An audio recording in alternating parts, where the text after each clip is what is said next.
Hey everyone, Miss Abha Arora this side. I hope you all are doing great and you've gone through all the topics that we have previously covered in the video lectures.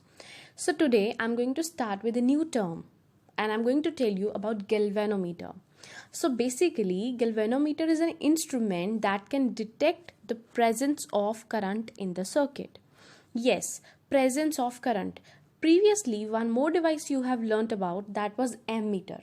Ammeter is a device or it's an instrument that can measure the magnitude of current. It can only measure the magnitude, and we have galvanometer which can detect the presence of current. So if you remember, in ammeter the pointer lies toward extreme left. The pointer lies towards extreme left. But in galvanometer, as you can see, the pointer lies always in the middle. The zero is always in the middle. It can deflect either to the left or to the right depending on the direction of the current. Okay, so basically now we are having two instruments, ammeter and galvanometer. Both are there for the current, but ammeter tells you about only the magnitude and galvanometer tells you about the presence of current in the circuit. Okay, so next is Fleming's right hand rule. Fleming's right hand rule. So what is that? It is very similar to Fleming left hand rule. You have to stretch your forefinger, middle finger and thumb in such a way that they are mutually perpendicular to each other. By the word mutually perpendicular, we all know that it means that all these three, two fingers and one thumb, will be making an angle of 90 degree with each other. So in this arrangement, in this orientation, your thumb will tell you about force, your forefinger will tell you about magnetic field, but this time the middle finger will tell you the direction of induced current. Earlier the middle finger was telling you about direction of current when you were applying Fleming left hand rule, but in Fleming right hand rule, this is the parameter which is changed. Middle finger will this time tell you about the direction of induced current, and how it will look like practically, let us see. Okay, so everyone, this is my right hand. You have to stretch your thumb, your forefinger and middle finger in such a way that they are mutually perpendicular to each other, and thumb will tell you the direction of force, forefinger will tell you the direction of field, and this central finger, this will tell you about the direction of induced current. If I talk about Fleming's left hand rule, so in left hand rule, if we were stretching our thumb, forefinger and middle finger, this was the direction of current, and right now it is towards right. It is towards right. Force upward. This magnetic field is away from me, and this current, direction of current is towards right. But if I talk about right hand rule, then see, in right hand rule, in this orientation, thumb is again upward as that in Fleming left hand rule. Field away from me, same as Fleming left hand rule, but direction of induced current is towards left. So we can conclude from here that direction of current and induced current is always opposite to each other. Direction of current and induced current is always opposite to each other. See, in left hand it's towards right, and in right hand it is towards left. So from here the conclusion that we are getting is direction of current and induced current is always opposite to each other. So I hope you have understood about Fleming's right hand rule and left hand rule very well. Now let us see where we can apply Fleming's right hand rule. So the next topic is electric generator. Yes, it is very commonly available at our homes. So electric generator is basically, it is based on electromagnetic induction. Okay, electromagnetic induction was the phenomenon in which changing magnetic field leads to electricity.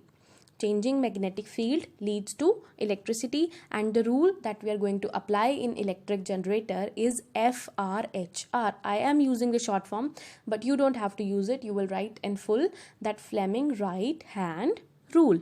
Fleming right hand rule. And in electric generator, what is the type of input of electric generator? Input of electric generator is mechanical energy.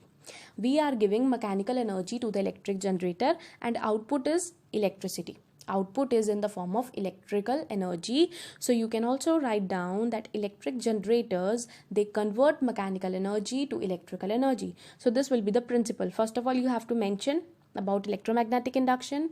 Then second point, you have to mention about Fleming right hand rule. And third point, you have to mention that it converts mechanical energy into electrical energy. So I have keep the color same, blue for principle, yellow for construction, and green for working.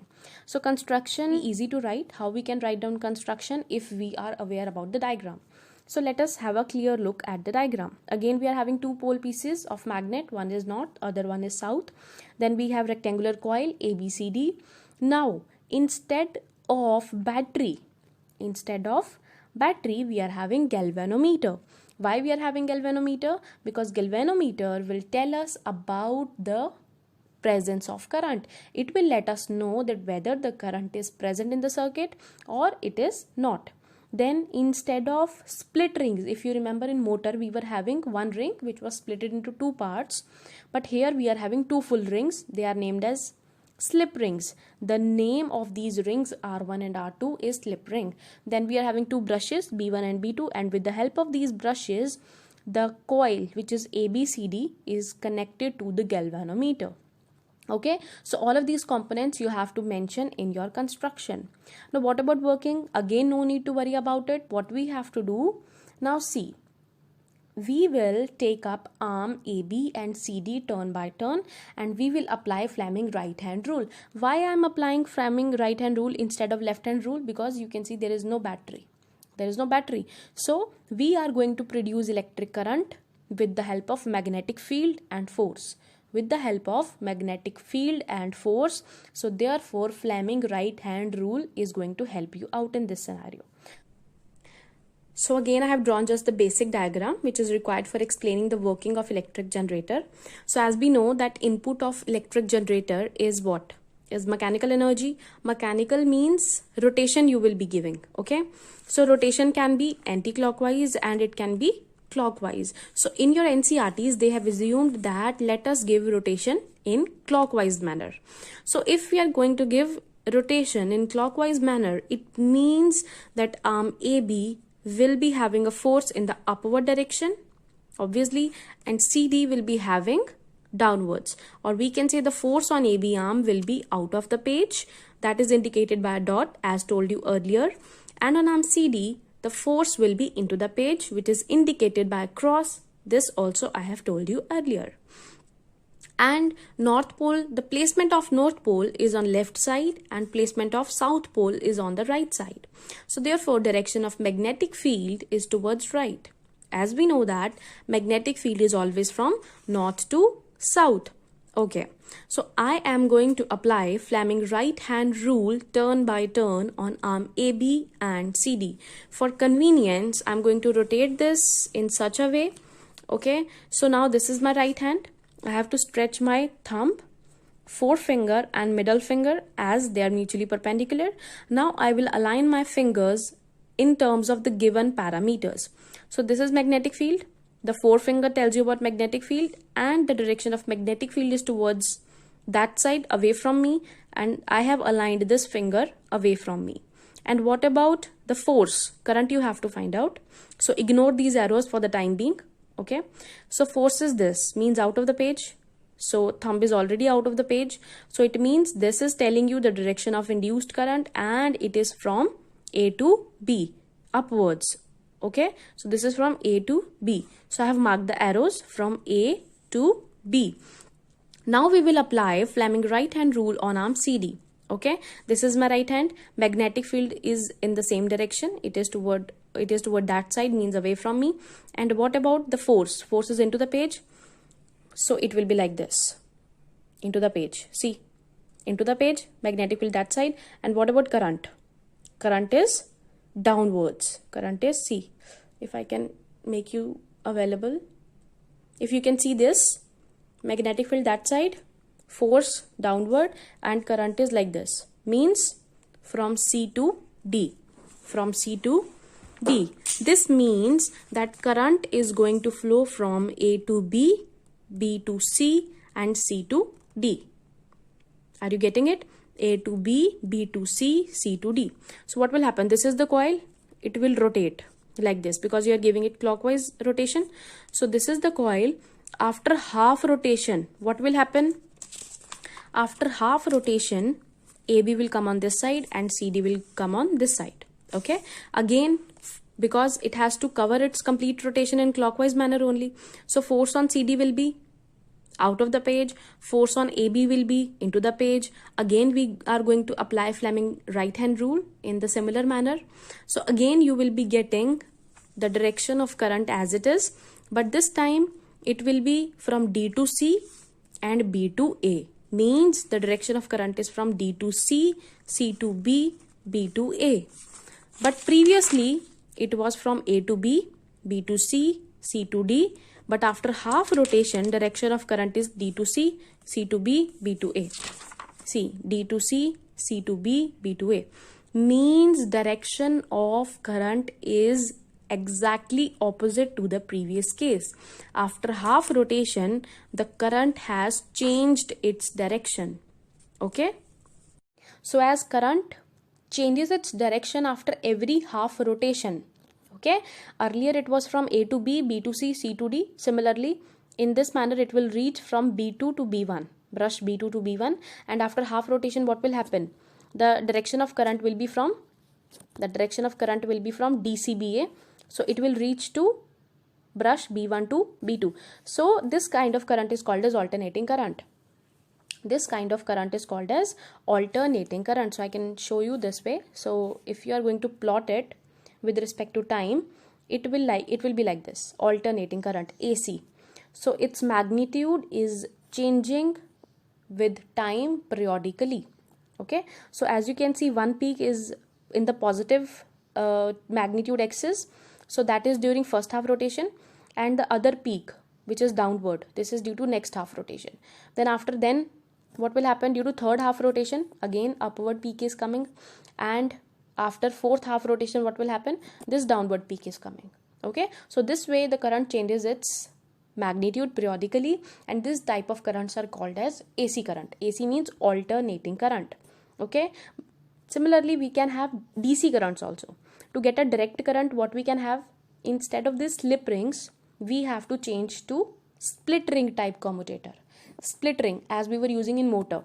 So what will happen? This motor will help you to change the direction of current. When it will come opposite, it is again going to change the direction of current. So you will be getting direct current, and direct current is represented like this. So as you can see, it is in the first quadrant only. Okay, it is not changing its quadrant with respect to time. So these kind of currents are called as DC current. Generators are also two types. They are of AC and DC. We are having AC generator and DC generator. The main difference lies in their ring orientation. If you are dealing with AC generator, you will be having slip rings in the diagram, and if you are dealing with DC generators, instead of slip rings you will be having split rings. Okay, so why AC we are using? Because AC is very important. It has an important advantage over DC, that AC is very easy to transmit over long distances, as the losses in AC current is very less. Because you know that we are having dams, okay, where electricity is produced. So from that dam, it has to be transmitted to millions of houses. Means current has to travel a very large distance. Okay, it has to cover a very large distance before it reaches to us. So therefore AC is produced and transmitted. Why? Because loss of energy is less as compared to DC. Okay, as compared to DC. And in India, the frequency of AC is 50 Hertz. The frequency of AC is 50 Hertz. Okay. So students, our next topic is domestic electric circuit. Domestic means gharelu. Okay, so we are going to talk about the electric circuits that is in our homes. Okay, so basically you must have seen 3-pin plug. So let me show you once. So as you all can see, this is the 3-pin plug. I think everybody is having it at their own homes. So you have 3 pins in 3-pin plug, right? One is neutral. Neutral is connected to a black color wire. Other one is live. Live is connected to a red color wire. And the third one, the third pin is earth. Okay, it is connected to a green color wire. So this black means negative, red means positive. So neutral and live, they are very important. They are very important for the flow of current in any circuit. Why? Because we know that without positive and negative current cannot flow. Without positive and negative current cannot flow. That's why you must have seen that every plug is having two pins for sure. Every plug is having two pin. I think I don't have seen any one pin plug. Okay, so two pins are necessary. They are must for the flowing of current in the circuit, because without negative and positive current cannot flow. So neutral and live, they are very must. They are very must. And this third one, earth, we are going to discuss about this in detail. So I hope you have understood that the 3-pin plugs that we are having in our house, one is neutral, which is connected to a black color wire, other one is live, which is connected to a red color wire, and the third one is earth, which is connected to a green color wire. Okay, live wire, neutral wire, and earth wire. Color of live wire is red, color of neutral wire is black, and color of earth wire is green. Okay, so as already I have told you that in India the frequency of AC is 50 hertz. You need to remember it. And voltage, the potential difference that is coming in our houses, is basically 220 volt. So you can write a range 220 to 240, because sometime it fluctuates also. So the range is 220 to 240 volt. And what about the current value that we are getting in India? So it is basically two type of current value that we are getting. One is 15 ampere. 15 ampere is for the appliances with high power ratings. With high power rating, for example, geysers, coolers, air conditioners. Okay, and 5 ampere for bulbs and fans, which are low power rating devices. So frequency is how much? 50 hertz. Very good. What about potential? Potential is 200 or 220 to 240 volt. And what about current? There are two categories of current: high power rating appliances and low power rating appliances. For high power, we are having 15 ampere, and for low, we are having 5 ampere. Now, I will discuss in detail about earth wire. This question is very important, and it seems like the favorite question of board. So they usually ask that what is earth wire and what is its application. So I have highlighted here. You can also highlight in your books the earth wire which has insulation of green color. Okay, so this I have already told you. And it is connected to a metal plate deep in the earth near the house. It is connected to a metal plate deep in the earth near the house. Basically, earth wire is very important for our safety. So what happens whenever there is large amount of current? Reason can be any. Whenever there is large amount of current flowing through any electrical appliances, so if that the plug of that appliance is connected to the earth wire, the third pin is connected to earth wire, then what will happen? Then current will be having two choices at that time. It can choose to flow from your body, or it can choose to flow from earth wire. Current will be having two choices to flow. Either it can choose path 1, which is your body, or it can choose path 2, which is earth wire. So obviously you know that current will flow, or current will choose that path which will be having low resistance, which will be having lower amount of resistance. And of course, earth wire is nothing, it's just a simple wire of conductor. So earth wire is nothing, it's just a wire or made up of conductor. So current will choose to flow from path 2, which is earth wire, because its resistance is low as compared to your body. So therefore, current will flow from the earth wire, and you will be saved from electric shocks. So basically, earth wire, these 3-pin plugs, these 3-pin plug you must have seen for air conditioners, for geysers, for cooler, these washing machines, refrigerators, means high power rating appliances, in which chances of electric shock, they are more. Okay, so as we have seen our chargers, mobile chargers, they are 2-pin plugs, because you cannot get sphere electric shock from mobile chargers. Okay, you can get sphere shocks from these air coolers, geysers, refrigerators, microwaves. So they are having 3-pin plugs. Now, one more thing I'll like to tell you, that if let us suppose I am having air conditioner at my house, or okay, and the third pin, which is earth which is connected to earth is broken, but still my air conditioner will work, properly. Why? Because it is still having positive and negative. It is still having the neutral pin, it is still having the live pin. Positive and negative, they are still present, so they are mandatory to make electric current flow in the circuit. So the air conditioner will work, but what will be the side effect of this broken earth pin? The side effect will that you are more prone to electric shocks. So basically earth wire prevent us from severe electric shocks by providing a low resistance conducting path to current. Now next is electric fuse. Electric fuse is an important component of all the domestic circuits. We have discussed about electric fuse in chapter electricity.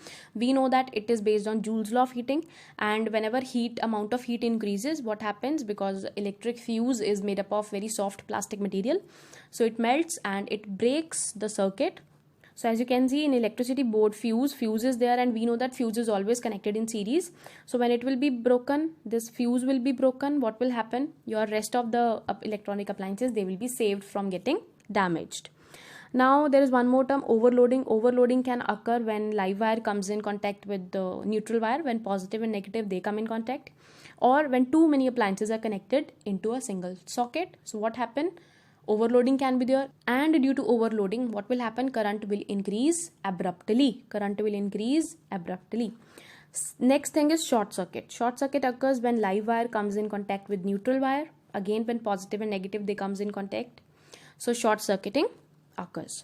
So with the end of this topic, we are ending our chapter as well. So the question answers, that is blue box and back exercise, you have to practice by your own.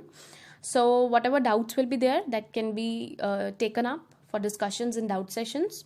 The chapter is explained very thoroughly to you people, so go through each and every topic, okay? And if any doubt is there, then we can take up that in doubt sessions. Thank you so much for watching this video lecture. Take care.